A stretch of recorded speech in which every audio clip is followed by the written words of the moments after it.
دن میں 5 ٹائم نماز پڑھنے کی اپنی عادت بنا لے، صرف یہ سوچ کر کے کہ ہو سکتا ہے یہ اذان تیری زندگی کی آخری اذان ہو سکتا ہے یہ نماز، یہ سجدہ تیری زندگی کا آخری سجدہ ہو سکتا ہے یہ رمضان آپ کی زندگی کا آخری رمضان ہو، شاید اگلی سحری آپ کی قسمت میں نہ ہو۔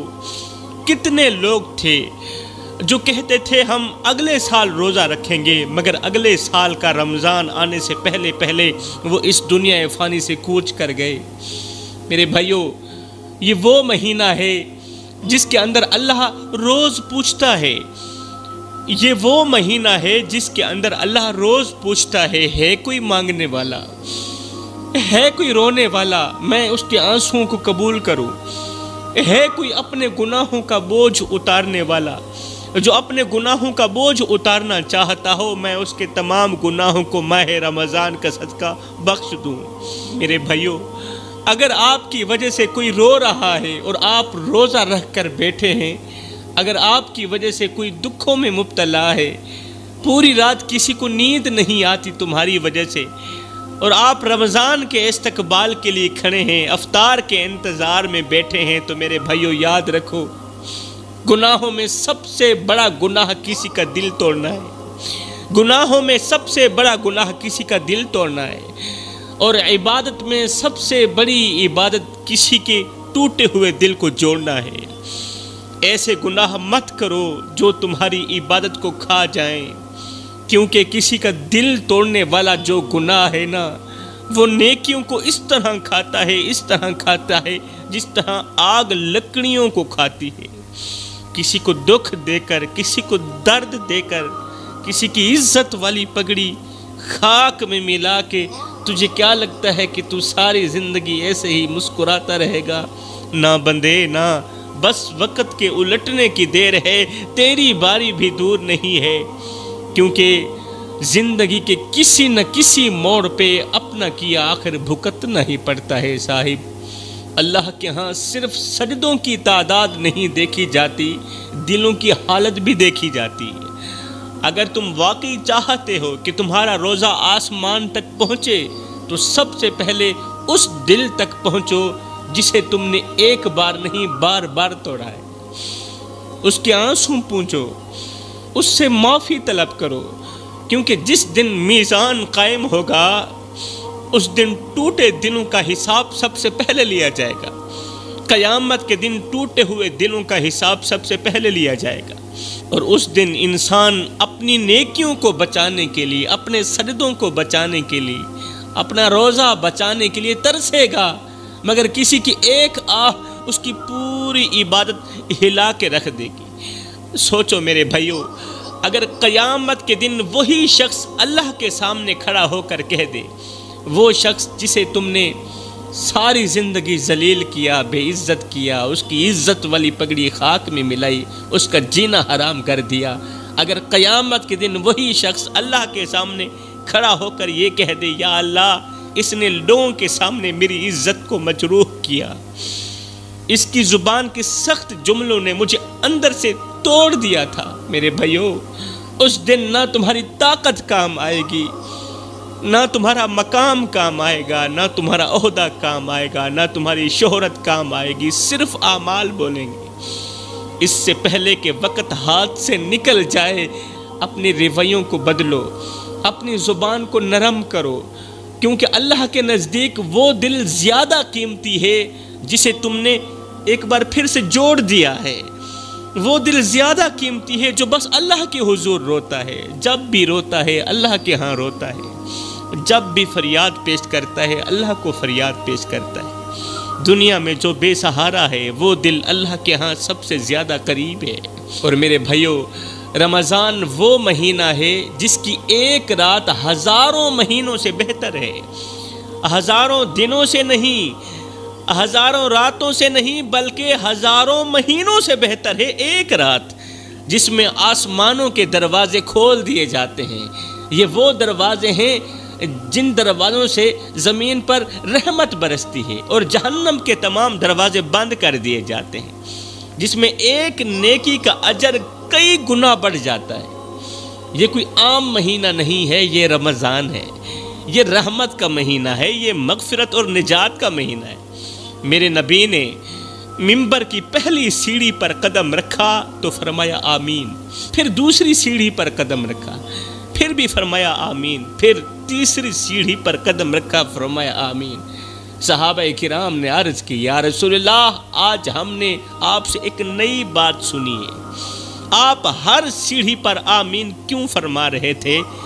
تو میرے نبی نے فرمایا کہ جبریل علیہ السلام میرے پاس آئے تھے، انہوں نے دعا کی اور ان لوگوں کے حق میں بد دعا کی۔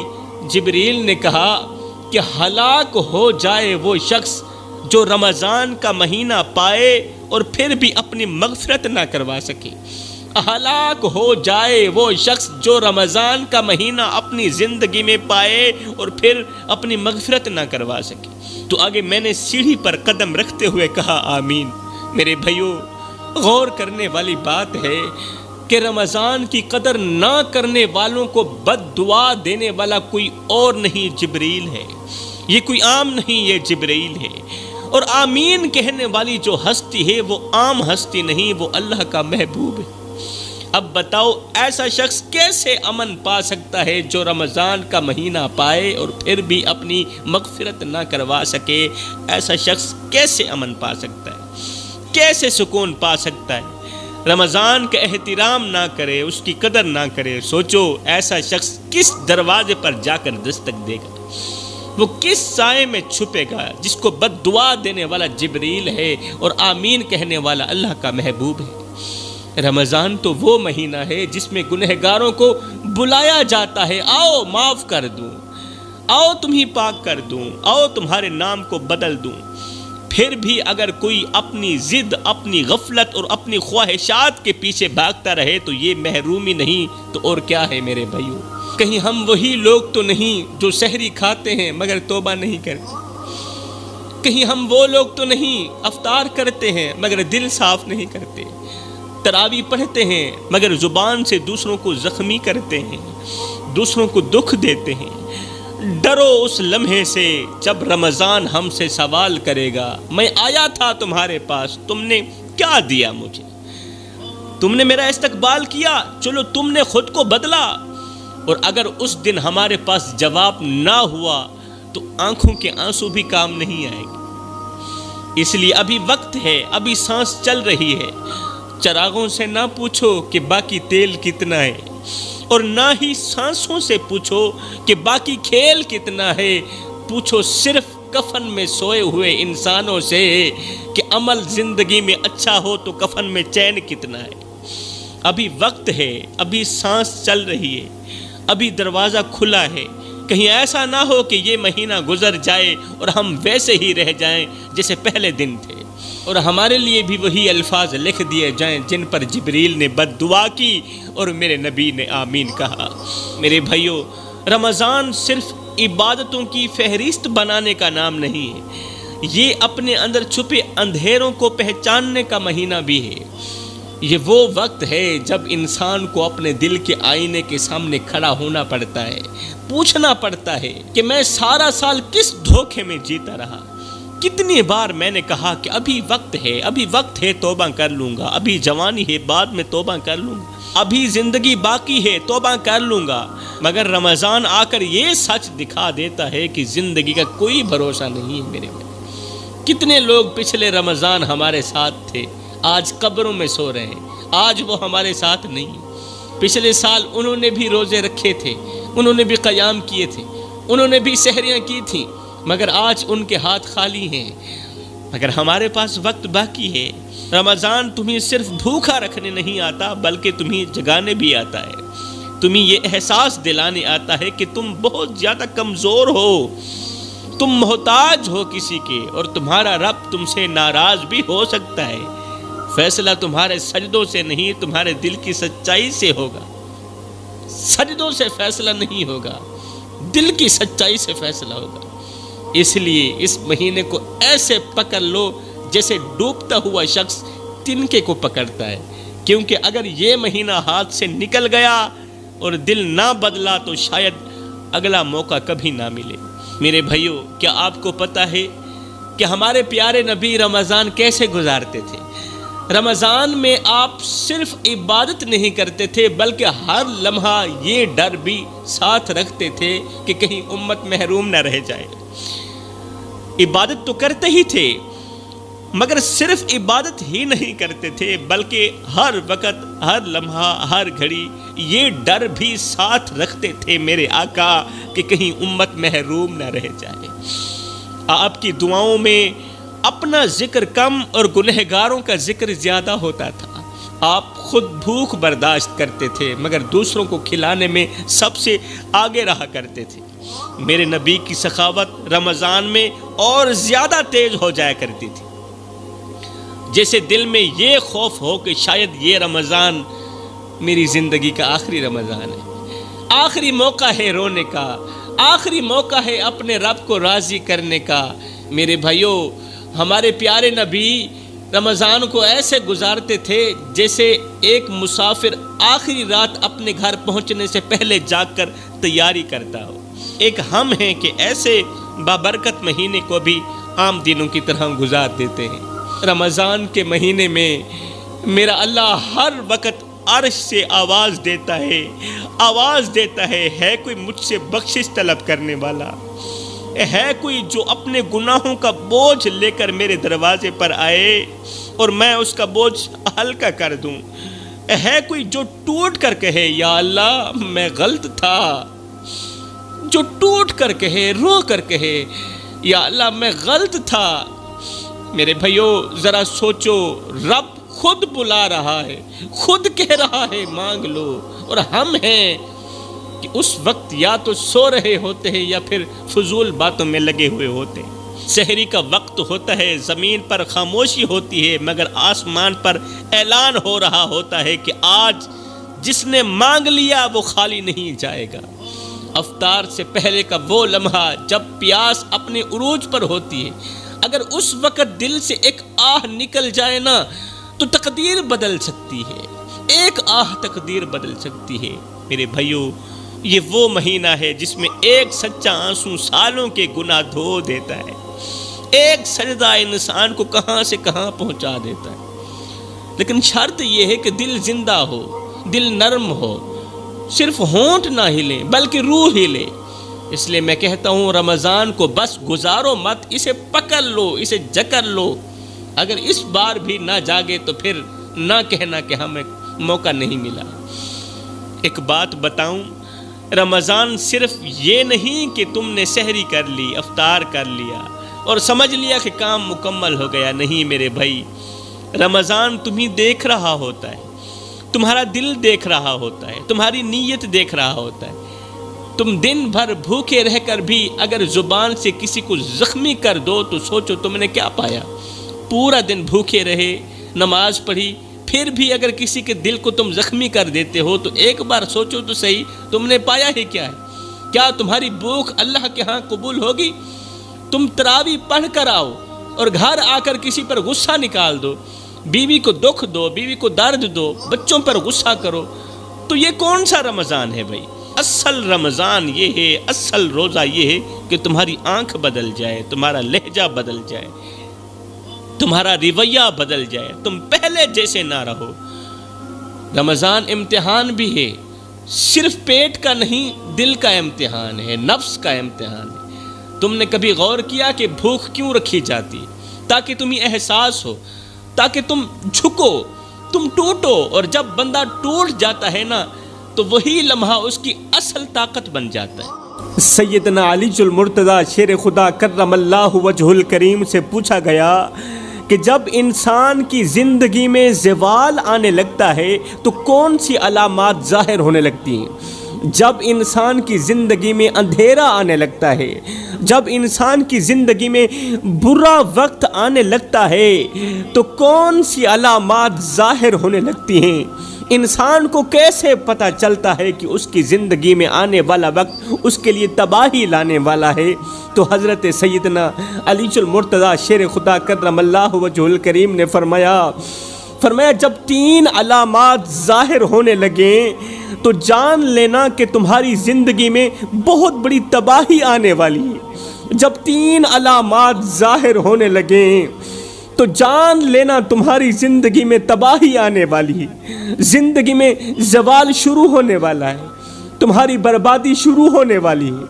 پوچھا گیا حضرت بتائیں نا وہ کون سی 3 علامات ہیں، وہ کون سی 3 علامات ہیں؟ حضرت سیدنا علی المرتضیٰ شیر خدا کرم اللہ وجہ الکریم نے فرمایا پہلی علامت جب انسان کو اپنے کرتوت نظر آنا بند ہو جائیں، جب وہ برائی کو برائی سمجھنا چھوڑ دے، جب دل اس قدر سیاہ ہو جائے، کالا ہو جائے کہ غلط کام کرتے ہوئے بھی شرمندگی محسوس نہ ہو۔ فرمایا یہ وہ لمحہ ہوتا ہے جب انسان ہنستے ہنستے تباہی کی طرف بڑھ رہا ہوتا ہے اور اسے خبر بھی نہیں ہوتی۔ میرے بھائیو، آج حالت یہ ہو گئی ہے کہ ہم گناہ کو گناہ نہیں بلکہ زمانے کا چلن کہہ کر خود کو تسلی دے رہے ہوتے ہیں۔ ہم نماز چھوڑ کر بھی مطمئن ہیں، جھوٹ بول کر بھی مطمئن ہیں، کسی کا دل توڑ کر بھی مطمئن ہیں، اور حیرت کی بات یہ ہے کہ ہم سمجھتے ہیں سب ٹھیک چل رہا ہے۔ میرے بھائیوں، جب لوگوں کے سامنے گناہ کرنے میں، اللہ کی نافرمانی کرنے میں شرم نہ آئے تو یہ زوال کی پہلی علامت ہے۔ جب گھر بڑا ہو جائے مگر دل تنگ ہو جائے تو سمجھ لو معاملہ ٹھیک نہیں چل رہا۔ حضرت سیدنا علی المرتضیٰ شیر خدا کرم اللہ وجہ الکریم سے پوچھا گیا حضرت انسان کی زندگی میں زوال آنے کی دوسری علامت کون سی ہے؟ تو حضرت سیدنا علی المرتضیٰ شیر خدا کرم اللہ وجہ الکریم نے فرمایا دوسری علامت ہے باپ اور استاد کی نصیحت سے نفرت ہو جانا۔ زوال کی دوسری علامت باپ کی نصیحت سے نفرت ہو جانا، استاد کی نصیحت سے نفرت ہو جانا، پیر و مرشد کی نصیحت سے نفرت ہو جانا۔ فرمایا جب انسان کو سچ سن کر غصہ آنے لگے، جب کوئی اس کی اصلاح کرے تو وہ اسے اپنا دشمن سمجھنے لگے، اصلاح کرنے والے کو جب انسان اپنا دشمن سمجھنے لگے، اگر ایسا ہونے لگے تو سمجھ لو دل کی زمین بنجر ہو چکی ہے۔ یہ وہ حالت ہے جہاں انسان اپنی غلطیوں پر ڈٹ جاتا ہے۔ انسان کہتا ہے مجھے سب پتہ ہے، مجھے بتانے کی ضرورت نہیں، مجھے کسی کی بات کی ضرورت نہیں ہے، مجھے سب کچھ کا علم ہے، اور یہی غرور اس کے زوال کا آغاز بن جاتا ہے۔ وہ شخص جو شیشہ دیکھ کر اپنا چہرہ درست کرنے کے بجائے الٹا شیشہ ہی توڑ دے، وہ اپنی اصلاح کا دروازہ خود بند کر دیتا ہے، اور جب اصلاح کا دروازہ بند ہو جائے تو تباہی اندر داخل ہونے میں دیر نہیں لگاتی۔ پوچھا گیا حضرت انسان کی زندگی میں زوال لانے والی تیسری علامت کون سی ہے؟ انسان کو کیسے پتہ چلتا ہے کہ اس کی زندگی میں اب زوال آنے والا ہے، اس کی زندگی میں اب بربادی آنے والی ہے؟ حضرت سیدنا علی المرتضیٰ شیر خدا کرم اللہ وجہ الکریم نے فرمایا تیسری علامت ہے شکر کا ختم ہو جانا۔ جب انسان کے پاس نعمتیں ہوں مگر زبان پر شکایت ہو، جب گھر ہو مگر دل میں ناشکری ہو، جب رزق مل رہا ہو مگر اسے کم سمجھا جائے، اللہ کی طرف سے دیے گئے رزق کو کم سمجھا جائے، فرمایا جب ایسا ہونے لگے تو جان لو زوال دروازے پر آ چکا ہے، زوال دروازے پر کھڑا ہے۔ شکر دل کی وہ ڈھال ہے جو مصیبتوں کو بھی ہلکا کر دیتی ہے میرے بھائیوں، مگر جب یہ ڈھال ٹوٹ جائے تو چھوٹی سی تکلیف بھی پہاڑ لگنے لگتی ہے۔ انسان دوسروں کی پلیٹ دیکھتا ہے، اپنی نہیں دیکھتا ہے، دوسروں کی گاڑی گنتا ہے، اپنی چھت بھول جاتا ہے، وہ ہر وقت یہ سوچتا رہتا ہے میرے پاس کیا نہیں ہے۔ انسان ہر وقت یہ سوچتا رہتا ہے کہ میرے پاس یہ بھی نہیں، میرے پاس وہ بھی نہیں، اور یہ نہیں سوچتا کہ میرے پاس کیا کیا ہے۔ جو نہیں ہے اس کے بارے میں سوچتا ہے، جو ہے اس کے بارے میں نہیں سوچتا۔ ناشکری دل کو اندھا کر دیتی ہے میرے بھائیوں۔ انسان کے پاس سب کچھ ہے مگر اس کی قدر نہیں، یہ ناشکری ہی ہے، اور ناشکری دل کو اندھا کر دیتی ہے۔ بہت سی نعمتیں سامنے پڑی ہوتی ہیں مگر انسان کو نظر ہی نہیں آتی۔ کیا اولاد نعمت نہیں ہے؟ کیا یہ چھت اللہ تعالیٰ کی طرف سے دی گئی نعمت نہیں ہے؟ ہم نے اس نعمت کا شکر ادا کیا، لیکن نہیں، نعمتیں سامنے پڑی ہوتی ہیں مگر انسان کو نظر نہیں آتی، انسان اندھا ہو جاتا ہے۔ نا شکر انسان ہر وقت اندھا ہی رہتا ہے۔ اگر اس کے پاس بینائی ہوتی، اس کے پاس بصیرت ہوتی تو کیا وہ شکر گزاری نہ کرتا؟ میرے بھائیو، اللہ کسی کو دے کر آزماتا ہے اور کسی سے لے کر آزماتا ہے، اور بہت سے لوگ ایسے ہوتے ہیں جنہیں اللہ تعالیٰ عطا کرتا ہے واپس لیتا ہی نہیں۔ یہ وہ لوگ ہوتے ہیں جو ہر حال میں شکر گزار رہتے ہیں، جن کی زبان پر شکوہ نہیں بلکہ الحمدللہ ہوتا ہے۔